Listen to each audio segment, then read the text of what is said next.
Hallelujah. Thank you lord Jesus. మరి ఉపవాస ప్రార్థన ద్వారా మన జీవితంలో ఆశీర్వాదాలు ఎలా వస్తాయి? వినాశనకరమైన వాటి నుండి విడుదల దేవుడిస్తాడు, ఆర్థిక విషయాల్లో సమృద్ధినిస్తాడు, పోగొట్టుకున్న వాటిని మరలా తిరిగి మనం పొందుకోగలుగుతాం. గౌరవాన్ని ఘనతను ఇచ్చి అవమానమును ప్రభు కొట్టివేస్తాడు. అలానే గొప్ప దీవెనలు 5వ పాయింట్గా మనం చెప్పుకున్నాం. గొప్ప దీవెనలు వస్తాయి. ఆ దీవెనల్లో ఎలాంటి దీవెనలు అంటే ఎల్లప్పుడూ దేవుని నడిపింపు చూడగలుగుతాం. అలానే తృప్తికరమైన జీవితం జీవించగలుగుతాం. అన్నీ మనకు ప్రభు అనుగ్రహించడం ప్రారంభిస్తాడు. పోగొట్టుకున్న వాటిని కూడా పొందుకోగలుగుతాం. ఆత్మలో మనము బలముగా ఉండగలుగుతాం. దేవుని సన్నిధిని, దేవుని మహిమను మనల్ని వెంబడించడం ప్రారంభమవుతుంది. మనం దేవుని వెంబడించడం అనేది మామూలు విషయమే, కానీ ఆయన మహిమ మనల్ని వెంబడించడం అనేది గొప్ప కార్యం. సో దేవుని సన్నిధి, ఆయన మహిమని వెంబడించడం నువ్వు చూడగలుగుతావు. స్వస్థతలు కలుగుతాయి. నీతి యథార్థత మన కుటుంబాల్లో ఉంటుంది. నీ ప్రార్థనలకు జవాబు వస్తాయి. మరి అన్ని విషయాల్లో నువ్వు ప్రకాశించడం ప్రారంభిస్తావు. హల్లెలూయా. ఇప్పటి వరకు కూడా ఈ విషయాలు మనం చెప్పుకొని, మరి 2వ అంశముగా ఎందుకు ఉపవాస ప్రార్థన మనం చేయాలి అనే విషయానికి వచ్చినప్పుడు, టు సీక్ గాడ్స్ విజ్డమ్, కొన్ని నిర్ణయాలు తీసుకోవడానికి ముందుగా ఉపవాసం ఉండి దేవుని దగ్గర అడిగి మనం పొందుకోవటం ఆశీర్వాదం. అందుకని మనం ఉపవాస ప్రార్థన చేయటం మంచిది. అలానే 2వదిగా టు షో గ్రీఫ్, పశ్చాత్తాప ప్రార్థన. మీరు విన్నారు, నెహెమ్యా గ్రంథంలో నుండి మేము మీతో కొన్ని విషయాలు మాట్లాడాం. జ్ఞాపకం చేసుకోండి, నెమరు వేసుకోండి. చెప్పిన విషయాలు మర్చిపోతే మీరు ఫలించలేరు. అవి నెమరు వేసుకొని జ్ఞాపకం చేసుకుంటూ మైండ్లో జ్ఞాపకం పెట్టుకుంటూ ఉండాలి. నెహెమ్యా గ్రంథంలో నుండి నెహెమ్యా ఎలాంటి ప్రార్థన దేవునిలో సమర్పించాడు, ఏ కార్యాలు జరిగాయి, ఏమిటి అనే విషయాలు కూడా ఇప్పుడే మీతో ఒక 5 నిమిషాల ముందే నేను మీతో మాట్లాడటం జరిగింది. మరి అదేవిధంగా 3వదిగా విడుదల కొరకు, దేవుని కాపుదల కొరకు ఎజ్రా, అతనితో పాటు ఆయన పరివారం అందరూ కలిసి దేవుని సన్నిధిలో ప్రార్థన చేయగా, మా ఉపవాస ప్రార్థనలు మా మనవిని మా దేవుడు అంగీకరించెను. ఇక 4వదిగా టు రిపెంట్, యోనా గ్రంథంలో నుంచి మనం తీసుకుందాం. మారు మనసు పొందటానికి, ఇది కూడా వారు చేసినటువంటి బలాత్కార క్రియల నుంచి మారు మనసు పొంది దేవుని తట్టు తిరగటానికి ఉపవాస ప్రార్థన ఒక మంచి అవకాశంగా ఇక్కడ ప్రజలు తీసుకోవడం జరిగింది. యోనా గ్రంథము 3వ అధ్యాయము 10వ వచనం చదువుతారా? యోనా గ్రంథము 3వ అధ్యాయము 10వ వచనం. ఈ నినివే వారు తమ చెడు నడతలను మానుకొనగా వారు చేయుచున్న క్రియలను దేవుడు చూచి పశ్చాత్తప్తుడై వారికి చేయుదునని తాను మాట ఇచ్చిన కీడు చేయక మానెను.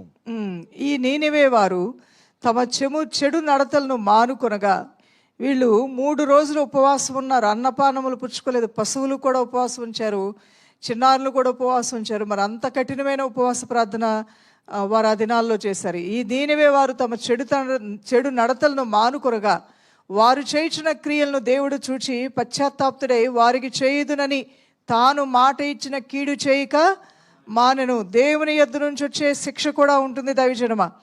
అయితే ఆ శిక్ష వారి మీదకి రాకుండా తప్పించబట్టడానికి ఈ ప్రజలు 3 రోజులు ఉపవాసం ఉండి వారి నడతలను మార్చుకున్నారంట. వారు చెడు నడతలను మార్చుకున్నారు. అవి ఏ నడతలు అంటండి? చెడు నడతలు. చెడుతనాన్ని నీలోంచి నువ్వు తొలగించుకోవాలి. మరి చెడ్డ మాటలు నీలోంచి, చెడు తత్వాన్ని, చెడు చూపుల్ని, చెడ్డ కార్యాలని, దేవుని వాక్య విరుద్ధమైనటువంటి వాటిని నీలోంచి నువ్వు తీసివేసుకొని అసహించుకోవాలి. ఈ రోజున అది నువ్వు చేసి తీరాలి. ఏవైతే చెడు అనేది నీ మనస్సాక్షి నీతో చెప్తుంది ఇది మంచిది కాదని, అయినా అది గుడ్లుని కోడి పొదిగినట్లుగా పొదిగి పెంచి దానికి ఒక రూపం ఇచ్చావు, దానికి ఒక జీవం పోసావు, దాన్ని నీతో పాటు నడిపించుకొని తీసుకుని వెళ్తున్నావు. నువ్వు ఎక్కడుంటే అక్కడ ఆ చెడు కూడా నీతో పాటు ప్రయాణం చేస్తుందేమో. ఈ రోజున అది తెగిపోవాలి. హల్లెలూయా. అది కట్ అయిపోవాలి, అది కరిగిపోవాలి, అది యేసు రక్తములో అది క్షమించబడాలి. ఆ పాపము తొలగిపోవాలి యేసు నామములో.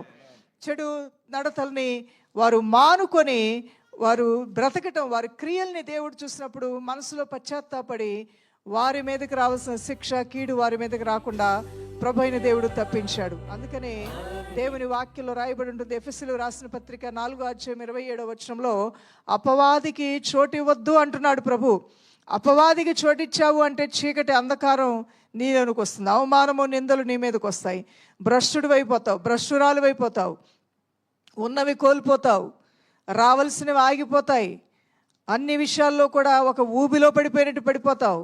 అపవాది సాతాను యొక్క లోకమనే దొంగ ఊబిలో నువ్వు పడతావు. ఊబిలోంచి బయటికి ఒక కాలు తీస్తే ఇంకొక కాలు ఊబిలో కూరుకుపోతుంది. తుదకది అది భూస్థాపితం చేసేస్తూ ఉంటుంది. ఊబి అంత భయంకరమైంది. అపవాదికి చోటు ఇవ్వద్దు అని దేవుని వాక్యం తెలియజేస్తూ ఉండగా, నీ కుటుంబంలో, నీ జీవితంలో అపవాదికి చోటిచ్చిన కార్యాలు ఏమైనా ఉంటే, పరిశుద్ధాత్ముడు నిన్ను ప్రేరేపించి వాటిని జ్ఞాపకం చేస్తుంటే, వాక్యము నేను హెచ్చరిస్తూ ఉంటే, దైవజనురాల ద్వారా దేవుడు నీతో మాట్లాడుతూ ఉండగానే ఆ పశ్చాత్తాపము నీలోనికి వచ్చునుగాక. నీవు ఆయన తట్టు తిరగగా దేవుడు నీ తట్టు తిరిగి నీకు కార్యములు జరిగించునుగాక. అవును, అపవాదికి చోటు ఇవ్వద్దు. మరి ఎవరికి చోటు ఇవ్వాలి? నీ మనస్సులో దేవుని వాక్యానికే చోటు ఇవ్వాలి. ఆదికాండం 35:15. అలానే యోహాను సువార్త 11:32. యేసు ఉన్న చోటనే మనము ఉన్నట్లయితే అపవాది మనల్ని ఏది కూడా చేయజాలదు, ఏమీ చేయజాలదు, ఎటువంటి హాని కూడా ఉండదు.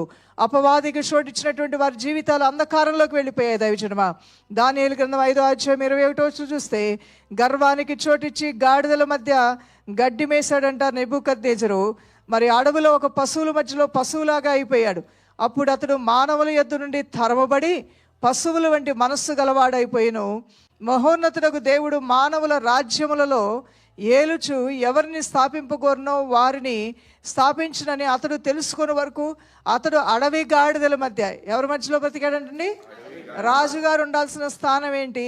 రాజుగారు సింహాసనం మీద ఉండాలి, రాజ్యంలో ఉండాలి, మరి రాజ్య పరిపాలన చేయాలి, రాజదర్పంతో ఉండాలి, రాజరికం కలిగి ఉండాలి, అధికారంతో ఉండాలి. కానీ అతను కలిగి ఉన్నటువంటి ఆ యొక్క దుస్థితి, ఆ దుస్థితికి అతను పడిపోవటానికి గల కారణం అతనిలో ఉన్నటువంటి అహంకారము, అతనిలో ఉన్నటువంటి గర్వము అని రాయబడి ఉంటుంది.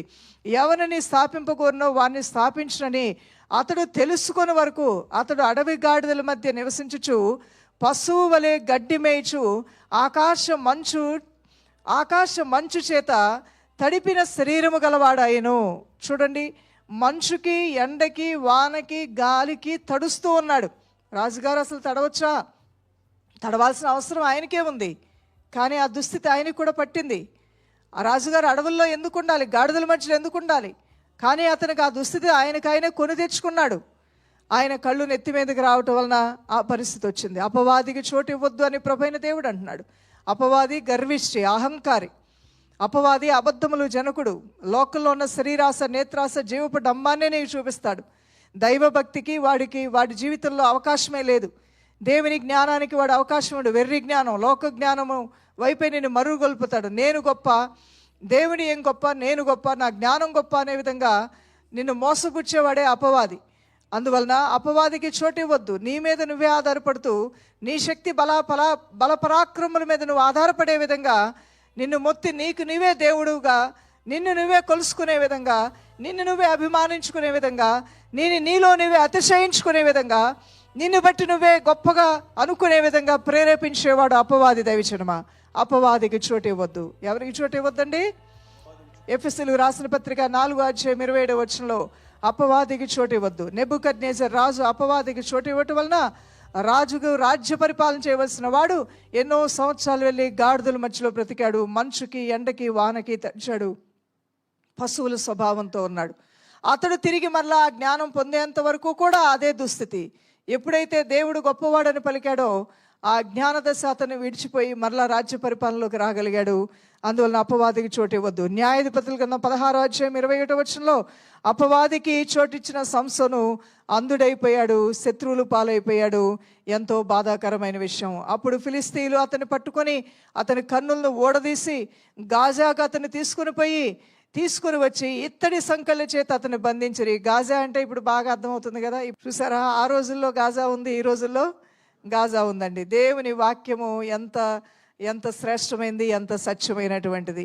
ఆయన మాటలు ఎంత న్యాయమైనవి, ఎంత యథార్థమైనవి. హల్లెలూయా. ఆయన మాట పొల్లుసున్నా తప్పిపోకుండా జరిగి తీరుతుంది. ఆయన ప్రవచన వాక్కులు ఇంకా జరగబోతున్నాయి. అందువలన దేవుని ప్రియ సంగమా, ప్రభు మాటలుగా తీసుకోండి. తేలిగ్గా తీసుకోవద్దు, బలహీనంగా తీసివేసుకోవద్దు, త్రోసిపుచ్చొద్దు. ఆయన ఆజ్ఞలు, ఆయన మాటలు, ఆయన కట్టడలు మరి దేవుడు ఉన్న స్థలాల్లో నీకు వినబడతాయి. దైవ సేవకుల నోటి నీకు వినిపించినప్పుడు వాటిని లెక్కలేనితనంగా తీసుకోవద్దు. దానివల్ల నీకు నష్టం కలుగుతుంది.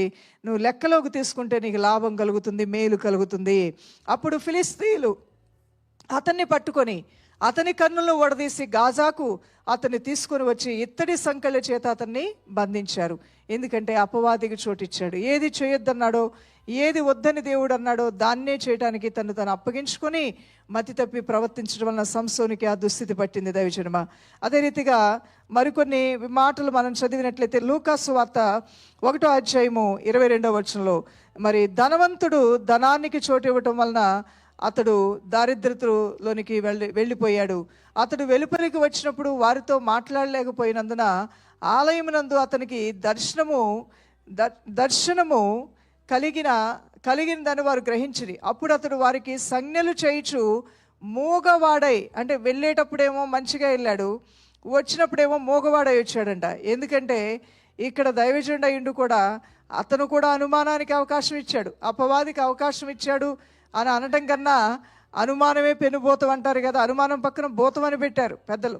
సో అనుమానం అనేది నీ జీవితంలో దేవుని కార్యాలని ఆపివేస్తుంది. ఇక్కడ నోరు మూగతనంతో మొత్తబడిందంట. అంటే మూగతనం అంటే తన అభిప్రాయాల్ని, తన ఆలోచనల్ని చెప్పలేని, తన ఫీలింగ్స్ని మాట్లాడలేనటువంటి ఒక మూయబడిన స్థితి.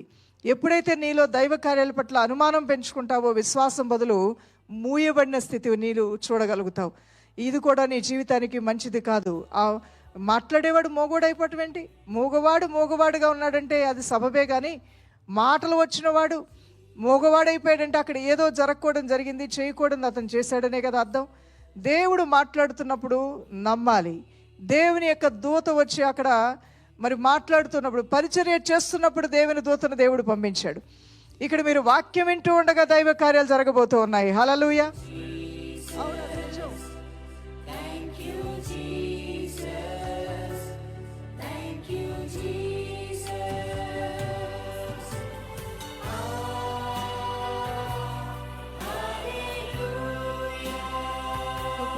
ఉన్నావు. ఆయన మెచ్చుకుంటే నువ్వు ఉన్న స్థితి నుంచి ఉన్నతమైన స్థితిలోనికి వెళ్ళబోతూ ఉన్నావు. అవునమ్మా, ఇవన్నీ నా జీవితంలో నా దేవుడు నాకు అనుగ్రహిస్తాడని నమ్ముచున్నాను వారే యేసుకి స్తోత్రాలు చెల్లిద్దాం. అవును ప్రియులారా, దేవుని యొక్క సన్నిధిలో ఉపవాసం ఉన్నప్పుడు మనము ఏం కలిగి ఉంటామనే విషయాల్లో మరి ఈ రోజున నేను 4 విషయాలు చెప్పామా, 5 విషయాలు చెప్పామా? సెక్రటరీ 4 విషయాలు. మరి ఎందుకు మనం ఉపవాస ప్రార్థన చేయాలి? మొదటిగా చాలా విషయాలు మీరు విన్నారు. రెండవ దానిలో మరి కొన్ని పాయింట్స్, ఎందుకు ఉపవాస ప్రార్థన చేయాలి? దైవ జ్ఞానము మన జీవితంలో చూడటానికి. రెండవదిగా మన పాపములు ఒప్పుకోవటానికి, పశ్చాత్తాపడటానికి, వేదనలు చెప్పుకోవటానికి. మూడవదిగా దేవుని కాపుదల, విడుదల పొందుకోవటానికి. 4 మారు మనసు పొందుకోవటానికి. హల్లెలూయా. ఈ మారు మనసు, ఈ పశ్చాత్తాపము అనేటువంటి దానిలోనే ఈ విషయాలన్నీ కూడా హృదయ పరిశోధకుడు దేవుడు పరీక్షిస్తాడు. అది మన మేలు కోసమని మనం పశ్చాత్తాప ప్రార్థన మనం చేసినప్పుడు అపవాది మన జీవితంలో మరి తావు ఉండదని, అపవాదికి చోటు ఇవ్వద్దని ప్రభు అంటున్నాడని, అపవాదికి చోటు ఇచ్చినటువంటి సంసోను జీవితం మరికొంతమంది జీవితాలు ఎలా నష్టపోయాయని, ఇవన్నీ వాక్యపు వెలుగులో జ్ఞాపకం చేసుకుని మనం తెలుసుకోవటం ఈరోజు మనకి మేలే అన్నవారు దేవునికి స్తోత్రాలు చెల్లిస్తారా? హల్లెలూయా. ఇప్పుడు మనందరం కూడా